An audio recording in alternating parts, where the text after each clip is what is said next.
News 18 বাংলায় আমরা খবর দেখাই, সাধারণের সমস্যার কথা তুলে ধরি এবং প্রশাসনের দৃষ্টি আকর্ষণ করি, তারপরে সমস্যার সমাধানও হয় আর সেই খবরও সম্প্রচার করি। যেমন নিউজ 18 বাংলার খবরের জের ফাঁসি দেওয়ায় তৎপর প্রশাসন। কজে বাঁধ ভেঙে শ্মশানের জমি দখল করে নির্মাণের অভিযোগ। শুক্রবার খবর দেখাই আমরা, আর শনিবারই নির্মাণ কাজ বন্ধ করে দিল ভূমি ও ভূমি রাজস্ব দফতর।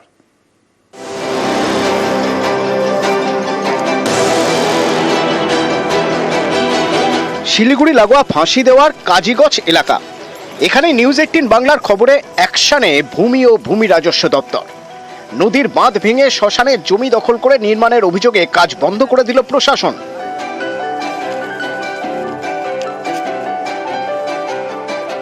আগামী সপ্তাহে মেশিন দিয়েছে মাপ করে টোটালি ডিমার্কেশন করে দিয়ে যাবে, তখনই বোঝা যাবে কোনটা নদীর ল্যান্ড আর কোনটা আমাদের ব্যক্তিগত সম্পদ। আপাতত বন্ধ আছে, আমাদের বিরোধী হিসাবে ক্লিয়ার ইনস্ট্রাকশন আছে, যতদিন না এটা আমরা ক্লিয়ার ডিমার্কেশন করছি ততদিন এটা ক্লিয়ারই বন্ধ থাকবে। ফাঁসি দেওয়ার কাজীগঞ্জ এলাকার গা ঘেঁষে বয়ে গিয়েছে মতিয়া নদী। এই নদীর চরেই রয়েছে স্থানীয় শ্মশান, যা ঘেরা ছিল বাঁধ দিয়ে। এই শ্মশানের কাছেই রয়েছে একটি বেসরকারি পেপার মিল। অভিযোগ, সম্প্রতি নদীর বাঁধ ভেঙে শ্মশানের কিছুটা জমি দখল করে নেয় সেই পেপার মিল কর্তৃপক্ষ। এখানেই শেষ নয়, দখল করা জমিতে শুরু করে দেয় মিল সম্প্রসারণের কাজ। এ নিয়ে পঞ্চায়েতের কাছে স্মারকলিপি দিয়ে নালিশ জানান স্থানীয়রা। আমাদেরকে না জানিয়ে, না নোটিশ জানিয়ে ওইভাবে শ্মশান ঘাট সরকারি বাঁধ ভেঙে নদী বন্ধ করে না ও এই যে বাউন্ডারি দিচ্ছে, নিজ দখলে নিচ্ছে পেপার মিল মালিক।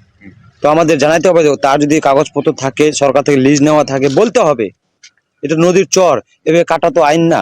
আমাদের এখানে যেটা প্রথম থেকে বাদ দাদু করে আসছে, এটা শ্মশান তো শ্মশানই থাকবে। শুক্রবার এই খবর দেখানো হয় নিউজ 18 বাংলায়। এরপরেই তৎপর হয় প্রশাসন। শনিবার পুলিশকে নিয়ে এলাকায় যান ভূমি রাজস্ব দপ্তরের আধিকারিকরা। সেই পেপার মিলের সম্প্রসারণের কাজ বন্ধ করে দেওয়া হয়। আপাতত কাজ বন্ধ করে গেল। ওইটাই চাচ্ছিলাম যে নদীর চরে এসব ভাঙাচোরা না হোক, এটা শ্মশান ছিল, শ্মশানই থাক। এখন সত্যতা দেখা যাবে, যেটা সত্যি সেটাই সামনে আসবে। ফাঁসি দেওয়া থেকে বিশ্বজিৎ মিশ্র, নিউজ 18 বাংলা।